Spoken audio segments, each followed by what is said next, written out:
Yowzers, ladies and gentlemen, my name is Senior Repeater 34 and I'm here today to give you a mega review of these three Papo figures I got for my birthday yesterday. And here we have the T-Rex, the Dilophosaurus, and over there is the big boy, the Apatosaurus. Now, I'm just going to review these figures. I'm going to tell you what I think about them, I'm going to tell you what's bad about them, and you know what, it's going to be a really fun review. I can't wait to review them. I've got so many things to say about them. So let's get straight. Starting off here with the Dilophosaurus, you can see it's a beautiful dinosaur.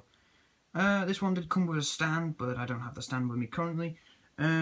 Just look at the head. The head is absolutely gorgeous. I think that's probably one of the best crests I've seen on a Dilophosaurus. It's probably one of the most accurate as well. If you look at it like that, it looks really menacing. It's a bit of hanging skin under there. Reminds me of a turkey of some sort, but it's a really nice feature. I like it. Spikes on the back of the neck, they're quite pronounced, and that makes it very intangible and very It looks very beautiful in my opinion. It looks very crazy looking. And as you see, the spikes get smaller and smaller. They got the tail. The tail gives a nice little flick. I like that. It's nice. Because if you think about it, some theropods might not have had as stiff tails as the later theropods, so we could say that Dilophosaurus was starting to evolve there. As you can see there, it's more muscular around there, and then it flicks up a bit. So you could say that this is because it's an early theropod. Oh, dropped it. Because it's an early theropod, it could be just showing how theropods are starting to evolve. The feet on this are beautiful. I mean, if you look at it, even the underside of it is sculpted. The toes and claws are sculpted quite nicely. They sort of remind me of an Allosaurus's foot. This foot here, I like the sculpting of this. Even the toes under there are sculpted quite nicely. Peg scheme under it, it's quite nice. The fingers, a bit disappointed, but you know what, you can overlook it because Dilophosaurus had 4 fingers in fact. This one only has 3, but you know what, I think that's okay. Because not only does it give it a nice, it just looks like a beautiful figure. I mean, the stripe going down it, the blue and grey coloration, it's quite a really nice looking figure. This is one of Papo's dinosaurs that was from Jurassic Park. Well, not this particular one, but this is probably their first dinosaur that was from Jurassic Park that Papo have actually done accurately instead of doing the inaccurate dinosaurs from Jurassic Park. And as you can see, the pre-maxilla and the maxilla and the rest of the skull is sculpted beautifully. Now, Dilophosaurus would have lived in America, and I think there were some remains discovered in India as well, so that could be a separate species of this genus.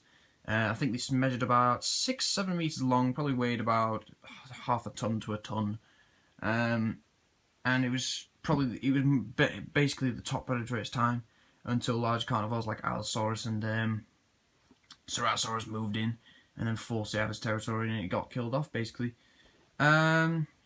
This figure overall, it's a really nice figure. I like it. I do really like it. I've always seen it as a good representation of a Dilophosaurus. Not an excellent representation because the finger fault there, and maybe the tail might need a bit more accuracy. But you know what? It's still a beautiful figure. So, what do I think of this figure overall? Well, I think of it as an overall good figure to get. I recommend you picking it up. I got this one from everythingdinosaur.com. So yeah, just pick this up and on to the next figure to review, which is this guy. So here I have the brown T-Rex. Now, if you don't know, there was a green T-Rex, but it became retired a few years back. I still have that green T-Rex, but I don't have it here. My mum's. Now this, I really wanted the brown T-Rex because not only is it a good representation of the T-Rex from the first Jurassic Park, but it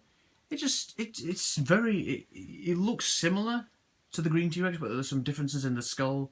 I mean, looking at the pictures, I could tell there was something up with the skull. I mean, if you look there, the lumps there are a bit more pronounced and a bit more sculpted upwards than the green one. There are these little spikes, these little rough edges that go along the maxilla and stop at the premaxilla here. The teeth are also a lot sharper.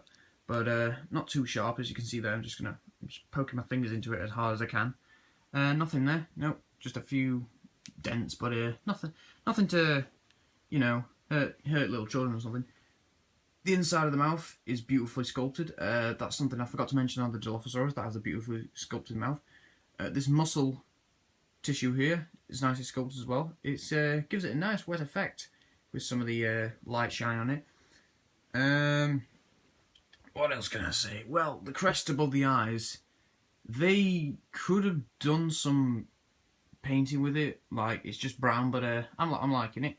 The eyes, they look really piercing. They look like cat's eyes. That's what I like about it. And if you look at it like that, it does sort of have binocular vision. I mean, the eyes are more onto the sideways, but T-Rex would have had I think if you made the skull a bit thinner, just a tiny bit thinner, and then pointed the eyes a bit forward, you would have had a perfect T-Rex figure. But for now, this is a really nice figure.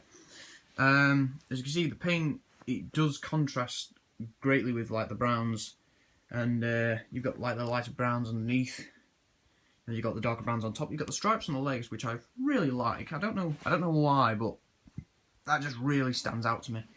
And if you see there, you've got the stripes on the back. I don't know if you can see them on the camera, because I'm just looking at the camera right now, and they go all the way to this tail, where this tail gives a nice flick. Always like this little flick. But just like the Dilophosaurus, I believe T-Rex would have had a much stiffer tail. So, and that's what they achieved with the running T-Rex. I think there is a brown variant of the running T-Rex, but I've never ever seen one on eBay or on Amazon or anywhere. As you can see, there's a scratch there, and I think that's more of a reference to the Jurassic Park scene where the T-Rex comes in and saves Alan Grant and Sattler and the children, and gets attacked and basically attacks the Velociraptors, which is quite nice. This big muscular, I think this is a vein or something, an artery. That's quite nice. The muscles, the folds in the skin are quite nice. There's this rough texture on the jaw here is beautiful. I mean, when you shut the figure's jaw, it really just looks really menacing. It just looks fantastically menacing. The hands, the arms. I think the arms are a bit too long. Well, not too long that you actually notice, but if you looked closely, you'd be like, oh yeah, they're a bit too long. But they are made of a softer material than the figure, as well as the toes. You can see the dew claw there. Yeah, you can see there. But just be careful with the hands, because if you see my green T-Rex, it's missing this arm, this hand here. So just be careful with it. Even the fingerprints, if you can just, yep, the fingerprints on that are beautifully sculpted. Claws, overall, they are quite nice looking. Yeah, as everybody knows, T-Rex would not have their fingers like this, they'd have them more to the side, so then they hold them in like that. So instead of holding them in like that, they would hold them in like that. That's been scientifically proven, and that makes sense. But you know what? It's based off of the Jurassic Park T-Rex, which is one of the most accurate T-Rexes in my mind. And apart from the arms, but it's still a beautiful figure. I mean, I've always wanted to get this figure, just because my green T-Rex and my father's is out of date, and I'd rather get an updated one. And I have, and I've waited quite a few years for it. And you know what? Overall, this figure is just a beautiful figure. I mean, you've got to pick this up. There's no denying it. You have to pick this up for it to be for there to be a great Jurassic Park collection. You've got to have this figure. Right. So on to the final review of today, and it is of the new Apatosaurus. So the Apatosaurus. Well. It is an absolutely beauty to have this in my collection now. I mean, I think this is the first review apart from Everything Dinosaur's own review of the Apatosaurus. But, oh my god, when I saw this, when I opened, well, basically my parents put it in a shoebox, because they didn't want me to know what I was having. Well, that was crazy. But this figure is absolutely crazy, brilliant, it is gorgeous. I mean, the tongue inside has even been sculpted, the teeth, let's just see if the camera does not want to focus, the phone does not want to focus. Eyes, they look beautiful, I love it.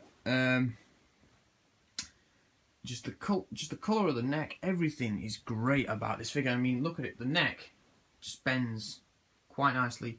You see the vertebrae here. If you didn't know that Apatosaurus does have these kind of double vertebrae, I think, or I can't remember. And you can see It's quite nice, with the tail flicking at the end. Scientists and paleontologists reckon that they use this little tail flick, as you can see, is made by a softer plastic. Just be careful here. They reckon they use this tail flick to be used as communication between herd members, and that is a fantastic representation of that scientific profiling of this creature. The feet on this are absolutely brilliant. They actually look like they can support this animal. The accuracy on them is beautiful. These claws here, they are scientifically there on the animal. I think they would have dealt some damage if the animal actually reared up and then stomped on like a attacking predator, like an Allosaurus or a Saurophagonax or a Dilophosaurus. The underbelly is quite nicely detailed. I love the feet on most of these Papo figures. They're just beautifully sculpted. I mean, with this one, they've sort of gone a bit lacking on it, but you know what? You're never going to notice that that much. Padding on this foot, now it's different because if you see there, it's sort of lifting up a bit, which is another good feature. So you could say that this creature is trying to get away from something while whipping its tail, because I reckon they would have used this tail as a weapon as well. Maybe even having the exceptional animal having its tail being bitten off around here, so then the predator had something to chew on while it was getting away. The hip, you can see here there's a dent there, but that's where I reckon the muscles would have attached. As you can see, the muscles probably would have attached back here, all along the tail. The leg muscles are quite broad, and I like that. It's just a great figure. I can't tell you how great this is and how beautiful it is. When I heard this was announced, I was like, oh my god, it's beautiful. And I looked at the pictures, I looked at the everythingdinosaur.com review, and I was just impressed, really impressed.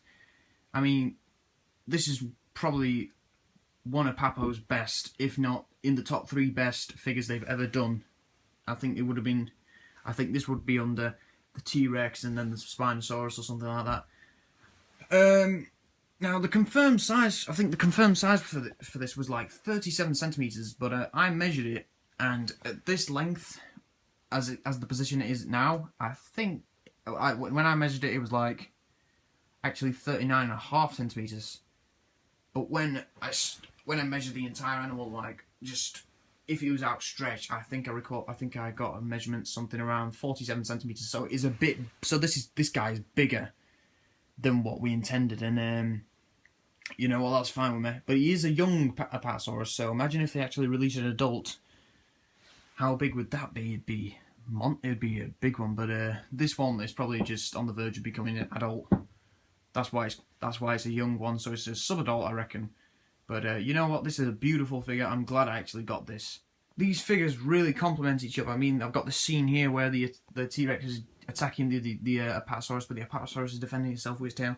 And while that's happening, the Dilophosaurus is going in for the bite on the neck. The Apatosaurus has just noticed him and all that. These just complement each other brilliantly. In fact, I took a few photos of a few scenes, probably a few hours ago. So I'll leave you that with that, ladies and gentlemen. So thank you for watching. I hope you have a nice day and a nice Mother's Day, and bye bye.